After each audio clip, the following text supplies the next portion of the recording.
There's millions of children in this. How does one make entry into that black market? How can there be $150 billion a year made off the backs of human beings? They take advantage of vulnerabilities, just like in the 2010 earthquake in Haiti. That's when all these fake orphanages pop up because kids are vulnerable and exposed, and that's the same during the war. We found a Dutch pedophile ring that was in Ukraine, and they were trying to traffic children, war victims. You know, these poor children who are basically like hovering over the dead bodies of their families, and they're just exposed, and no one's there, and the traffickers are there with blankets and food, and come into our van, and off they go. This pedophile ring was very dangerous because they were actually a remnant of a political party in Holland called the PNVD, which was established, I think, as early as 2012. And the platform of the PNVD, which was a registered political party in Holland, was to legalize sex with children. They believed that children as young as 3 years old should be able to consent to sex. One of their founders, and a guy named Nelson Matsman, said that if a child can consent to having ice cream or going to the park, certainly they can consent to experiencing sex, and even enjoy it, as long as the right adult was doing it the right way, in a way that was consensual, whatever that means, with a 3-year-old. So even in Holland, they were arrested in 2020 for crimes against children. But Holland, being so lenient as they are, they let them wait trial with their passports. So all 4 of the leaders of this group disappeared. They reemerged while we were in Ukraine. The leader, Matman, was hiding in Mexico City. He reemerged on an internet chat room because he was inquiring about children from Ukraine and how we could get them into Mexico. That's when we got the information from a Dutch police asset. And then we engaged Undercover and introduced ourselves as American traffickers in Ukraine.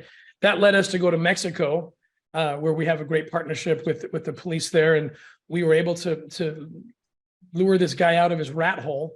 And he showed up at our condo, and at this point we had trained Ukrainian speakers. So we had a Ukrainian woman who she's 35 years old, looks like she's 12 with makeup. So we used her as kind of the bait, and got him out. The Mexican government ended up arresting him, got him for all sorts of child exploitation material in his house. We deployed one of our canines. We have 70 canines we've deployed throughout the United States and 1 overseas. These dogs go on child porn warrants because they're able to sniff out hard drives, micro SD cards, thumb drives. There's a glue component in every microchip. And that's what these dogs, they're like drug sniffing dogs, but they sniff out that little component. Our dog Hidu found 4 devices with loads of child exploitation material. So Matman was arrested. He also was in possession of an illegal firearm. That led us to his other buddies. We figured out through him where they were staying. And that was even a more frightening situation. These guys had built a child sex hotel. We took that hotel down on July 23rd of last year.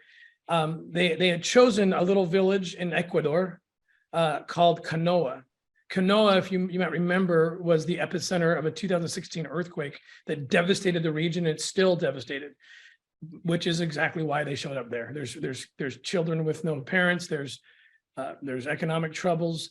There's poverty, and that's harvest time for traffickers. And so they built this little hotel, like a boutique, kind of really pretty little hotel, right in the village. And what they were doing, they were luring little boys in.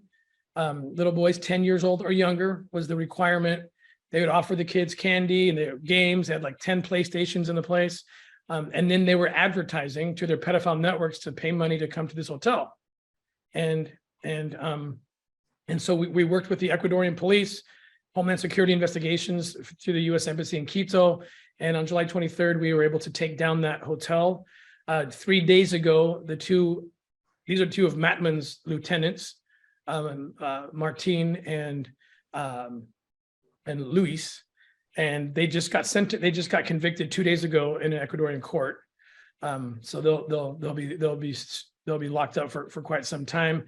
We found the other 2 as well. They were visiting the hotel while we were there, and they were coming to the United States. We tracked them to Miami, called HSI. They picked them up, found remnants of child exploitation material, on their computers, sent them directly back to Holland, where they are now facing justice there for the crimes they had committed.